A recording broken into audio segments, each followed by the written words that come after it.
श्रीवास्तव मौसी का जब बेटा हुआ था, उन्होंने तभी ठान लिया था कि अपने बेटे के लिए सबसे सुंदर लड़की का हाथ मांग कर लाएंगी।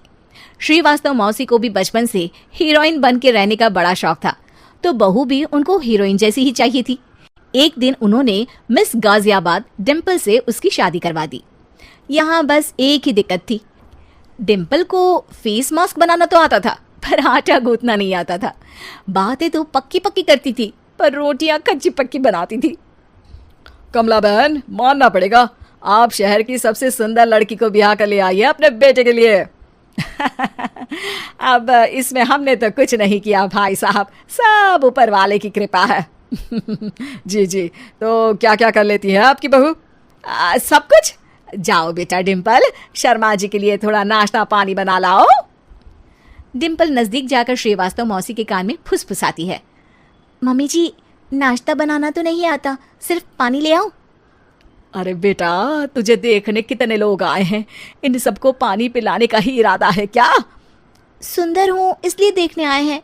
क्या करूँ, मैं इतनी सुंदर हूँ तो आप ही बताओ ना, क्या करूँ मैं?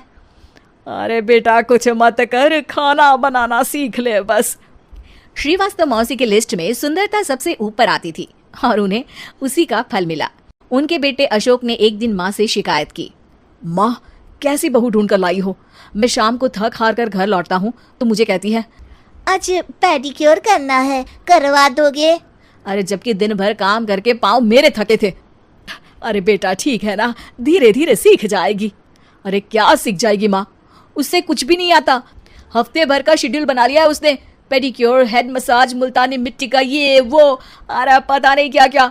अरे मुझे तो नाम भी नहीं आते। देख बेटा, खाना बनाना, सब्जी काटना, ये सब सीखा जा सकता है, पर सुंदरता नहीं सीखी जा सकती। इतनी सुंदर बहू मिली है, फिर भी तू खुश नहीं है, कैसा बेटा है तू? श्रीवास्तव मौसी का मानना था कि समय रहते बहू सब सीख जाएगी, पर मिस गाजियाबाद से शादी कराने के बाद घर का जो नाम हुआ है वो जरूरी है।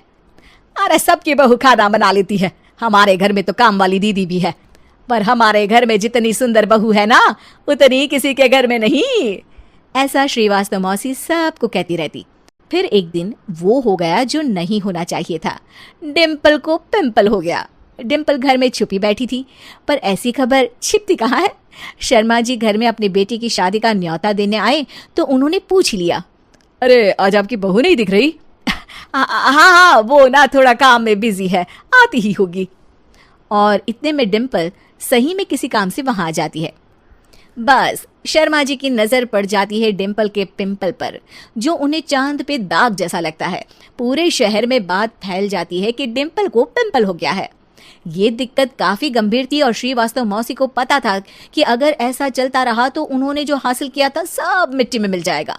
उन्होंने फट से डिम्पल को अपने कमरे में बुलाया। अरे बेटा, शर्मा जी के बेटे की शादी 1 हफ्ते में ही है, हमें उससे पहले ही तुझे वापस सुंदर बनाना पड़ेगा। तू बता, तुझे मेकअप के लिए क्या क्या चाहिए? डिम्पल की दी गई लिस्ट का सामान श्रीवास्तव मौसी शाम को ही ले आती है और उसके बाद शुरू होता है डिम्पल का मेकओवर।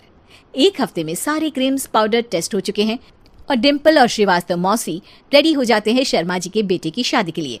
शादी के दिन डिम्पल बहुत सुंदर लग रही थी। श्रीवास्तव मौसी को उम्मीद थी कि बस अब तो हर जगह वो और डिम्पल ही छाए रहेंगे, चाहे शादी किसी की भी हो। पर जब वो शादी में पहुंचते हैं तो उन्हें बाहर शर्मा जी लोगों का स्वागत करते मिलते हैं। अरे कमला जी, सही समय पर आई है, आप ही का इंतजार था। हमने भी हमारे बेटे के लिए मिस अहमदाबाद ढूंढी है। डिम्पल और श्रीवास्तव मौसी दोनों के मुंह खुले के खुले रह जाते हैं शर्मा जी की बहू को देखकर। वो तो डिम्पल से भी ज्यादा सुंदर थी। क्यों, हमने भी अच्छी बहू ढूंढी है ना? हाँ शर्मा जी, बाकी आजकल के जमाने में सुंदरता से क्या होता है भाई। देखो, बूढ़े तो सब होते हैं, मैं तो मानती हूँ कि बस रोटियां गोल बना दे, इससे ज्यादा क्या चाहिए। सुंदरता का क्या है, ढल जाती है, पर गुण वो हमेशा रहते हैं। अरे वाह वाह, इतना बड़ा ज्ञान आपको कोई गुरु भी नहीं देता, जितना बड़ा ज्ञान आपको एक छोटे से पिंपल से मिल गया। अगले दिन जब अशोक डिम्पल से बात कर रहा होता है, कल शादी में मिस अहमदाबाद के बाद सब मिस गाजियाबाद यानी तुमको ही देख रहे थे। क्या करूं, मैं इतनी सुंदर हूं तो आप ही बताओ, क्या करूं क्या करूं मैं तो कहती हूँ कि घर का कोई काम कर या फिर बाहर अपने लिए कोई काम ढूंढ ले। है? क्या कहा माँ जी? हाँ जी, सुंदरता का क्या है? कल तूने मिस अहमदाबाद से मात खाई, आगे कोई मिस हैदराबाद आ जाएगी या मिस फैजादाबाद आ जाएगी, इसलिए काम पर ध्यान दो। हाँ। और कुछ महीनों बाद, अरे बहू, काम करने के बाद तू सुंदर नहीं